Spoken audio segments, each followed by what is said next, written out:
नमस्कार प्रिय विद्यार्थियों, मैं अनुराग झमर, असिस्टेंट प्रोफेसर, गवर्नमेंट कॉलेज सदासर से एक बार फिर से एक नए टॉपिक के साथ आपका इस एजुकेशनल वीडियो में स्वागत करता हूं। देखिए बच्चों, जो पुराना हमारा जो वीडियो थे उसमें हमने डिस्कस किया था कि बजटों के कौन कौन से प्रकार हैं और उनमें से जो हमने लोचशीलता के आधार पे देखा था तो दो बजट थे, एक स्थिर बजट था, एक लोचशील बजट था।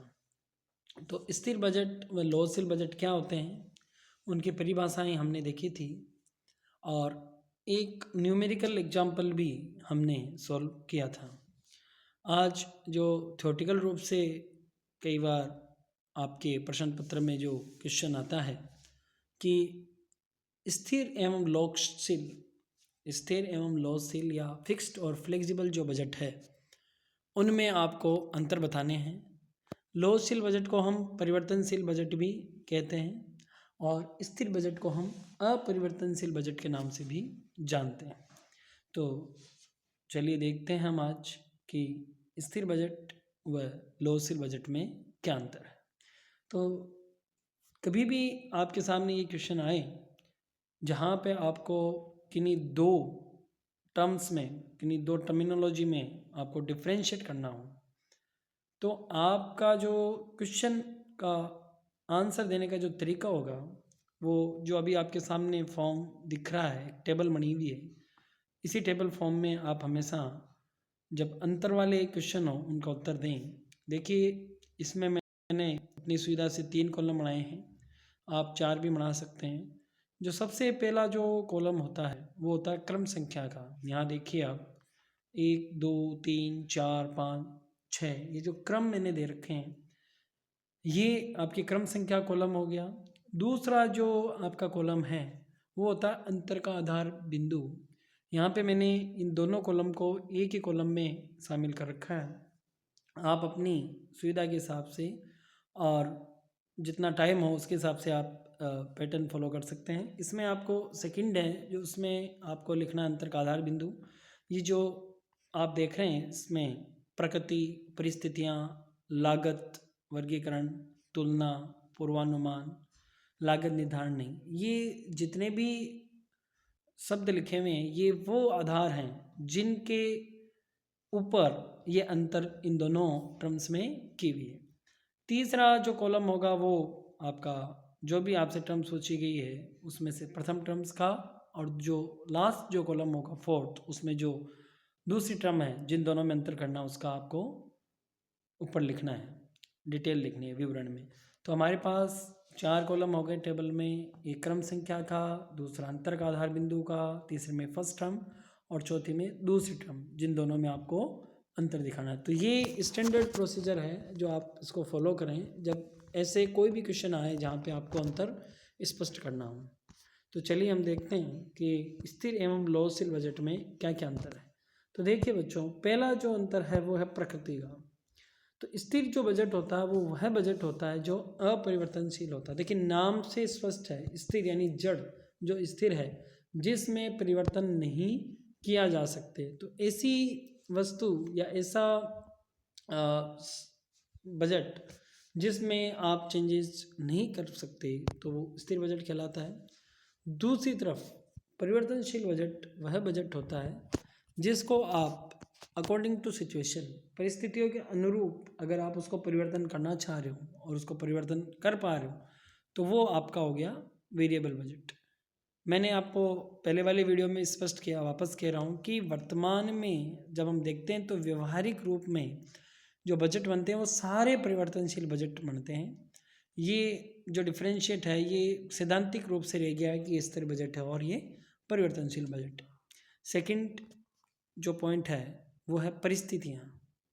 तो देखिए फिक्स बजट में ये माना जाता है कि जो परिस्थितियाँ हैं वो यथावत रहेंगी, यानी उन परिस्थितियों में कोई बदलाव नहीं आएगा, तभी तो वो बजट स्थिर रहा है।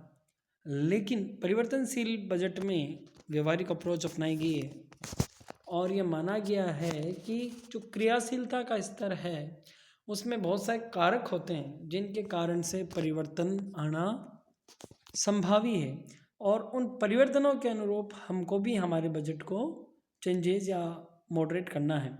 तो ये जो परिवर्तनशील बजट है वो इस विचारधारा पर आधारित है कि क्रियाशीलता का स्तर परिवर्तन होता रहता है। तीसरा पॉइंट है लागत वर्गीकरण।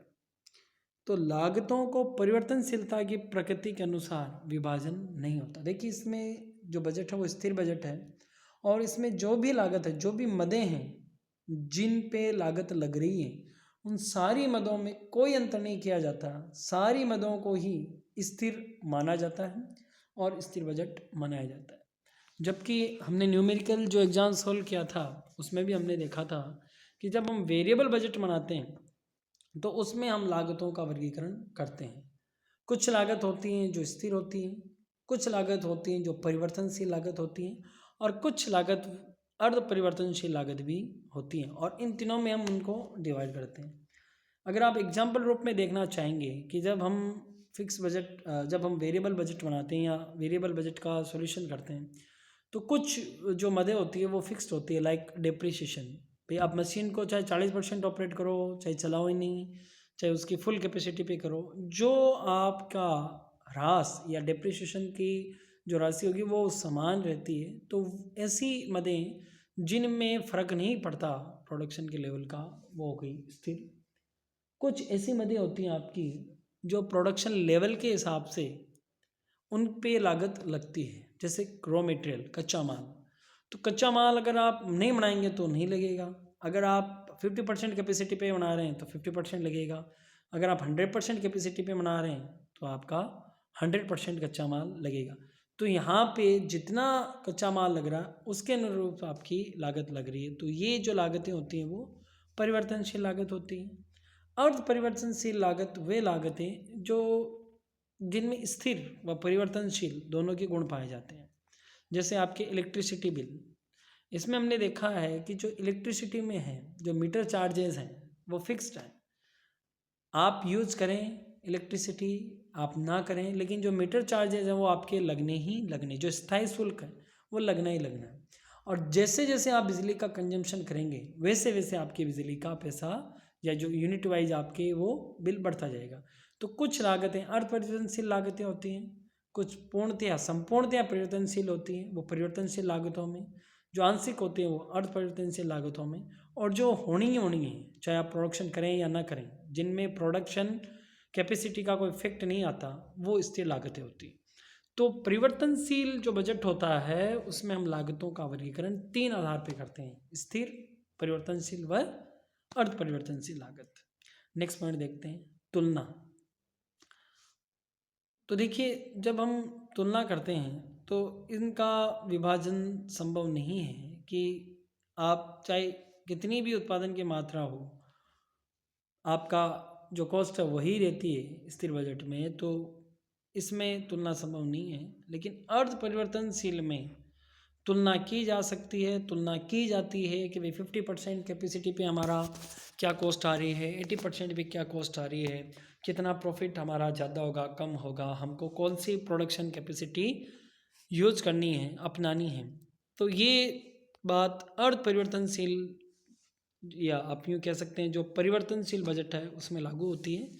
जबकि स्थिर बजट में आप कैपेसिटी के हिसाब से तुलना नहीं कर सकते। नेक्स्ट पॉइंट है पूर्वानुमान। पूर्वानुमान का जो आधार है वो फिक्स बजट में कठिन होता है कि क्या परिणाम रहेंगे। देखिए जब उसमें कुछ परिवर्तन होना ही नहीं है तो आप कुछ भी पूर्वानुमान लगाओ वो आपका सटीक नहीं बैठता। जबकि परिवर्तनशील में चूंकि वो परिवर्तनशील होता है, उसमें आप डिमांड के हिसाब से या किसी अन्य कारक के कारण से अपने बजट में परिवर्तन ला सकते हैं। तो हम पहले से देख लेते हैं कि अगर हमारा फ्यूचर में 50% कैपेसिटी पे रन होगा या 80% पे होगा या 95% पे होगा, तो हम लोगों को कितना कॉस्ट अकर होगी, क्या क्या एक्सपेंसेस होंगे, कितनी मटेरियल रिक्वायरमेंट होगी, लेबर रिक्वायरमेंट होगी, ये हम पूर्वानुमान लगाना थोड़ा सा आसान होता है। नेक्स्ट है लागत निर्धारण नहीं। ये पॉइंट हमने डिस्कस कर लिया है लेकिन यहाँ पे अलग से इसको डिस्कस किया, वापस हम देख रहे हैं इसको कि जितने भी लेवल हैं, चूँकि स्थिर बजट होता है, तो इसमें हमारे लिए इम्पोर्टेंट बात नहीं रहती कि 40% पे कैपेसिटी पे प्लांट रन हो रहा है या 80 पे हो रहा है या 0 कैपेसिटी पे प्लांट बंद है, क्लोज है। जो लागत है वो लगनी है। लेकिन परिवर्तनशील जो बजट है उसकी सबसे बड़ी खूबी यही है कि उसमें आप कैपेसिटी के हिसाब से जो यूनिट प्रोडक्शन कर रहे हो उसके हिसाब से आप देख सकते हो कि वास्तव में आपकी लागतें कितनी आ रही है, कौन सा बेनिफिशियल है, क्या हमको डिसीजन लेनी है। तो बच्चों, आज के लिए इतना ही। आशा है आपके लिए ये वीडियो लाभदायक होगा कंसेप्ट समझने के लिए। बाकी मैं आपको यहाँ पे एक बार क्लियर कट वापस कह रहा हूँ कि व्यवहारिक रूप में ही हमको परिवर्तनशील बजट देखने को मिलता है सब जगह, लेकिन सैद्धांतिक रूप से हमने बजट को स्थिर व परिवर्तनशील में बांट रखा है। धन्यवाद।